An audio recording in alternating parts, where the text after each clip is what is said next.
Bonjour à tous, nous allons voir dans cette leçon les étapes de l'apprentissage. Effectivement, l'apprentissage va passer par 5 étapes et donc c'est vraiment très utile de les connaître parce que ça permet justement de pouvoir savoir où est-ce qu'on se situe quand on est en difficulté. Alors dans les apprentissages, ça peut être plein de choses, ça peut être apprendre à passer le permis de conduire, ça peut être apprendre une langue étrangère, ça peut être aussi apprendre à rentrer, à réussir une relation de couple, ça peut être apprendre à réussir un objectif professionnel, bref, tout ce qui implique le changement dans une vie, eh bien c'est un apprentissage puisque quand on passe d'un point A pour arriver à un point B, on a forcément fait un apprentissage. Alors comment ça se passe?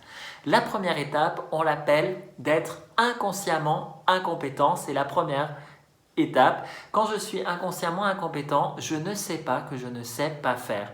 Ça peut être, par exemple, j'ai super envie de passer le permis de conduire parce que j'ai envie d'avoir une voiture, ou j'ai envie d'apprendre la salsa, ou j'ai envie d'apprendre une langue étrangère. Et c'est génial parce que en fait, ça me plaît, ça me fait envie. Ou ça peut être, je rentre dans des relations de couple, mais je ne sais pas que je ne sais pas faire un couple et qu'un couple va avoir certains défis. Ou ça peut être, je vais créer ma propre entreprise et je ne sais pas les difficultés dans lesquelles je vais rentrer après. Donc souvent, quand je suis inconsciemment incompétent, j'ai une méconnaissance sur moi-même, je ne sais pas que je ne sais pas faire. C'est la première phase et c'est la phase logique dans laquelle tout le monde est quand on rentre dans un nouveau projet. Il va donc arriver la première marche à monter, c'est la marche d'être consciemment incompétent et c'est une marche qui est douloureuse.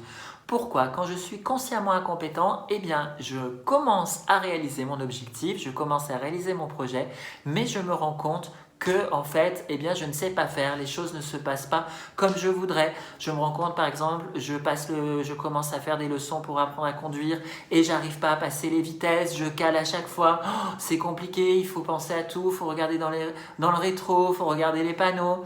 Ou par exemple, je rentre en relation avec une personne, puis cette personne, quand j'apprends à la connaître, je me rends compte que c'est difficile, ça marche pas comme je veux. Ou je me lance dans un projet pour créer mon entreprise et puis en fait je me rends pas compte, il fallait peut-être répondre à certaines normes qualité, il y avait des lois que j'étais pas au courant, mais je sais pas faire, je sais pas mettre mon entreprise à jour, ou je sais pas gérer la compta, ou je sais pas gérer la relation client. Bref, voyez, ou que ce soit pour une langue, en fait c'est plus compliqué que ça en avait l'air. Donc, je deviens consciemment incompétent, je me rends compte simplement que je ne sais pas faire, et là, c'est vraiment très décourageant. Et là, on a deux types de personnes. On a les personnes qui vont dire « Oh là là, mais en fait c'est trop compliqué, c'est pas pour moi parce que j'y arrive pas ». Et elles vont laisser tomber leur projet, laisser tomber ce qu'elles voulaient faire, leur objectif, et elles vont faire autre chose. Et sans arrêt dans leur vie, ces personnes-là n'avanceront pas parce que sans arrêt, elles vont, chaque fois qu'elles sont en lien avec une difficulté, eh bien laisser tomber, se décourager et ne pas avancer. Ou il y a ces autres types de personnes qui arrivent sur un point de choix, c'est-à-dire de se dire « Ok, là j'arrive sur un moment où c'est difficile, qu'est-ce que je fais? Est-ce que j'arrête ou est-ce que je continue ?» Eh bien, les types de personnes qui sont des gagnants, qu'est-ce qu'ils font? Ils décident au point de choix de persévérer, de continuer, parce qu'ils savent qu'ils arrivent à cette étape, à cette marche-là, d'être consciemment incompétents.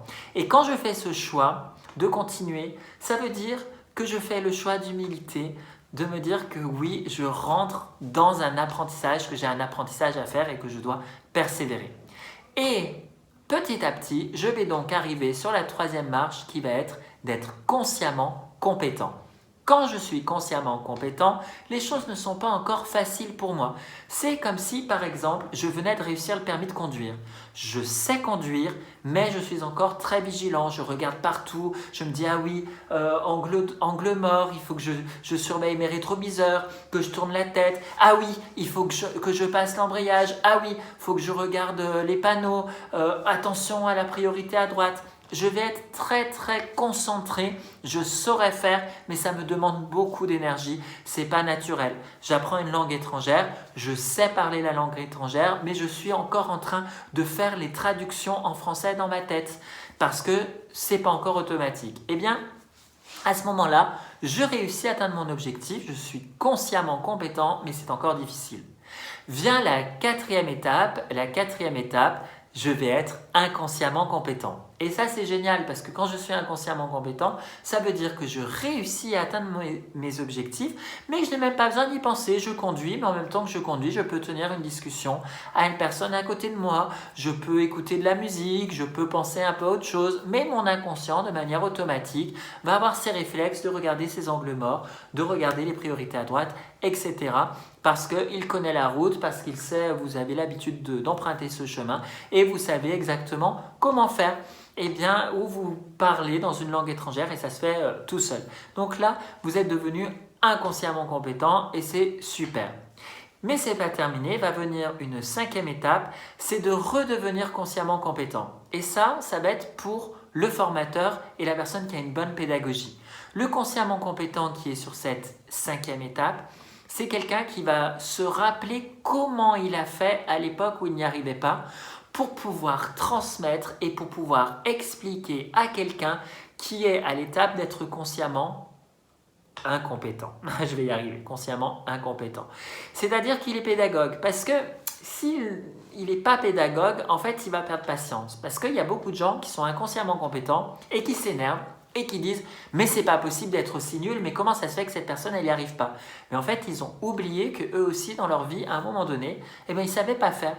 Et donc, c'est normal qu'en face d'eux, ils aient des gens qui peut-être ne savent pas faire.